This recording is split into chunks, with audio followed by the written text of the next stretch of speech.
बच्चों, आप कैसे हो।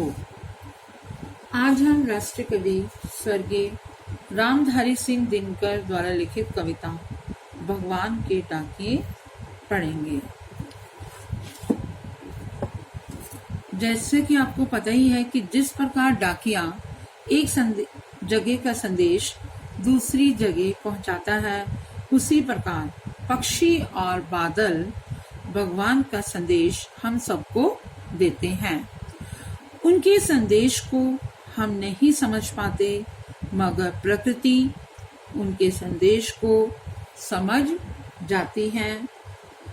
अब प्रकृति किस प्रकार भगवान के संदेश को समझती है, वो आपको इस कविता के द्वारा बताने का प्रयास करूंगी। तो कविता पढ़ने से पहले हम इसके कठिन शब्दों के अर्थों को जान लेते हैं। महादेश, विशाल देश, आंकना, अनुमान करना। पंख, पंख, वांचना, पढ़ना। सौरभ, सुगंध, खुशबू। तिरता, तैरता। डाकिये, पत्र वाहक, जिसको हम इंग्लिश में पोस्टमैन बोलते हैं। पक्षी और बादल ये भगवान के डाकिये हैं, जो एक महादेश से दूसरे महादेश को जाते हैं। हम तो समझ नहीं पाते हैं, मगर उनकी लाई चिट्ठियां पेड़, पौधे, पानी और पहाड़ बाँचते हैं। राष्ट्र कवि स्वर्गीय रामधारी सिंह दिनकर जी का कहना है कि पक्षी और बादल को भगवान ने बनाया है। वे डाकिया यानी पोस्टमैन का काम करते हैं। पक्षी अपना संदेश एक देश से दूसरे देश तक जाकर सुनाता है। बादल पानी बरसाकर अपना संदेश एक देश से दूसरे देश तक पहुंचाते हैं। हम मनुष्य अज्ञानता के कारण समझ नहीं पाते हैं, किंतु उनकी लाई चिट्ठियां पेड़, पौधे, पानी और पहाड़ पढ़ते हैं, अर्थात ये सभी पक्षी और बादल की भावना को समझते हैं। जैसे कि आप सब जानते ही हैं कि पुराने समय के अंदर पक्षी चिट्ठियों को एक जगह से दूसरी जगह तक पहुंचाते थे।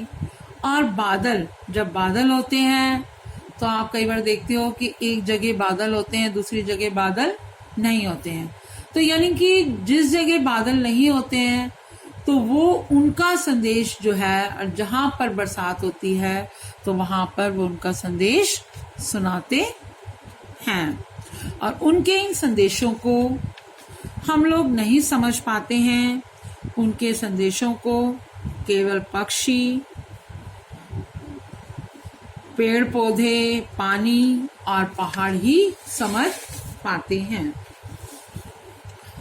हम तो केवल यह आंकते यानी अनुमान लगाते हैं कि देश की धरती दूसरे देश को सुगंध भेजती है और वह सौरभ हवा में तैरते हुए पक्षियों की पंखों पर तिरता है और एक देश का भाव दूसरे देश में पानी बनकर गिरता है।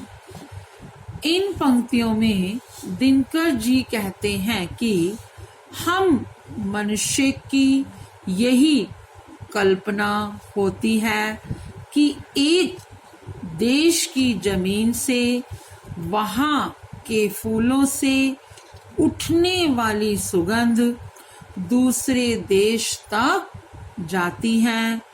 धरती की सीमा सुगंध यानी खुशबू को नहीं रोक पाती। उस खुशबू को हवा में उड़ने वाले पक्षी अपने पंखों को हिला हिलाकर दूर दूर तक पहुंचाते हैं। हम यह भी अनुमान लगाते हैं कि एक देश से उठने वाला भाप दूसरे देश में ठंडा होकर पानी बनता है और वही बरस जाता है। लेकिन पक्षी और बादल संसार वासियों को प्रेम का संदेश सुनाते हैं, अर्थात मनुष्य भी भेदभाव की भावना न रखकर, यानी मनुष्य को भेदभाव की भावना न रखकर एकता की भावना रखनी चाहिए। कि जिस प्रकार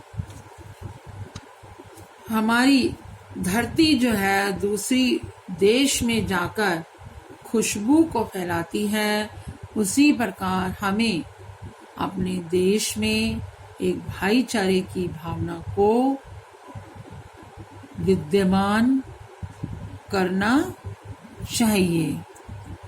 आशा है कि आप लोगों को कविता अच्छी तरह से समझ आ गई होगी। धन्यवाद।